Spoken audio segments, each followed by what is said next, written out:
Hello, this is a prepaid call from Roger. a prisoner at the Michigan Department of Corrections.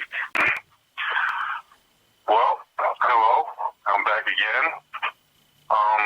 Tonight I'm going to do something different. I'm going to tell you about a boy that I once knew. And I want you to sit back, kind of listen, and know that this is coming from a hard place, and just follow with me. So I know this boy. He grew up around a lot of confusion, house full of drugs, alcohol, just grew up in a bad situation altogether. He watched the very fabric of his family be tore apart by crack cocaine. He watched his mother be abused, and he watched alcohol take a big part. And as he was growing up through life, he figured that this is a normal thing, that this is what families actually look like.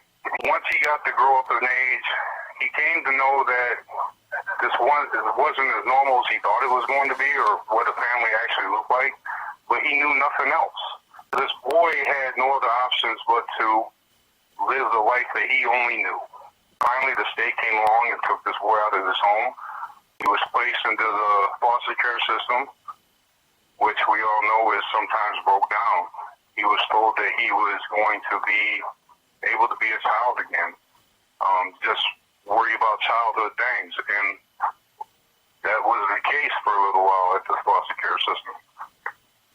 Until one Christmas come along and the foster family had some special plans to go out of town, and all the foster kids are supposed to go home for home visits.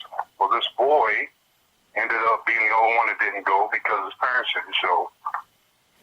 So instead of the foster family canceling their plans, they ended up go ahead and went on with their trip, and the foster father decided to stay. So he was there alone with the foster father. Now, this little boy knew something was wrong because he was allowed to do certain things that he wasn't supposed to, like go down to the basement and play with the adult toys and whatnot.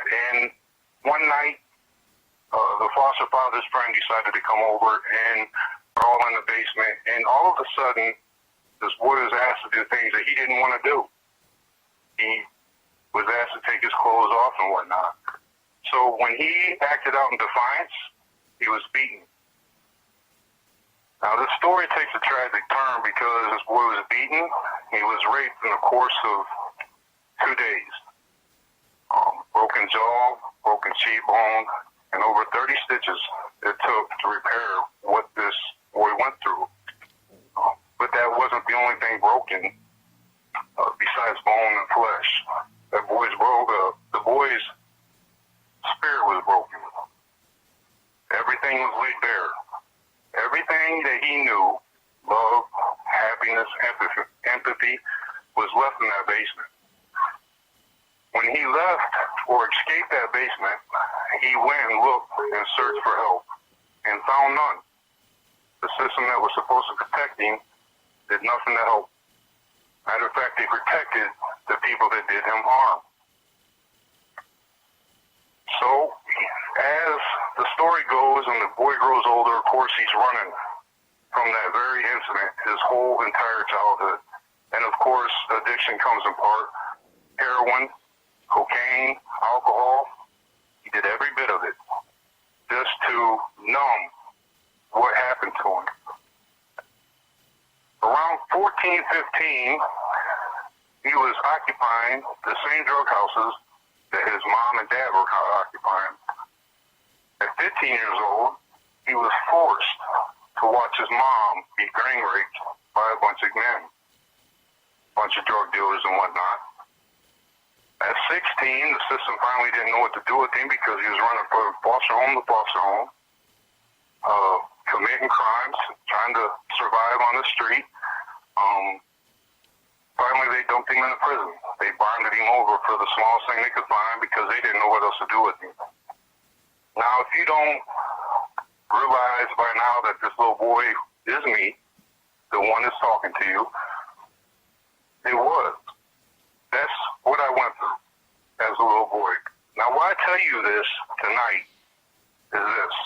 I'm not asking for you to feel sorry for me or looking for empathy for my story, because mine is one of millions, thousands. Why I am telling you this story is because there is a way out. From the darkest depths, there is a way out. There is a way to find love and happiness. But you have to be willing to fight. You have to be willing to sacrifice a few things within your life. I know it's easier said than done, and I'm telling you this because I know it wasn't done out of just a light switch. It was done with a lot of hard work. Now, have I got all the answers? Of course not. But I'm here to witness to you that there is a way out. Now, if you are a child or even an adult that went through some traumatic experiences throughout your life, and you're listening to this, I'm hoping deep down inside that you know I know what you felt. I know where you've come from.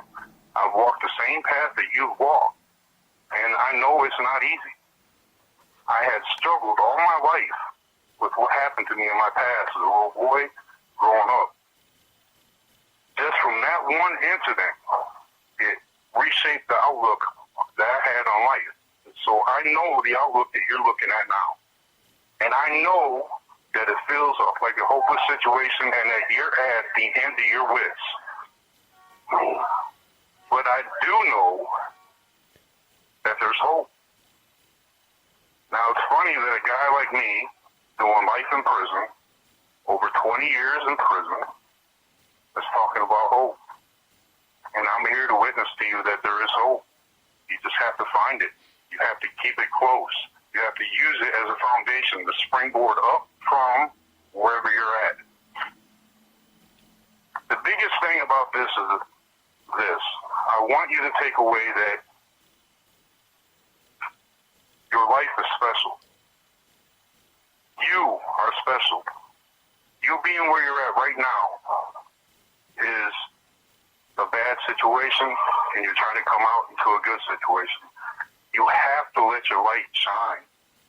You have to let the world see who you are. Don't deprive the world of you, because you are special. And if you don't realize that now, then you will. It's just a matter of time. And with that, I'm going to say good night.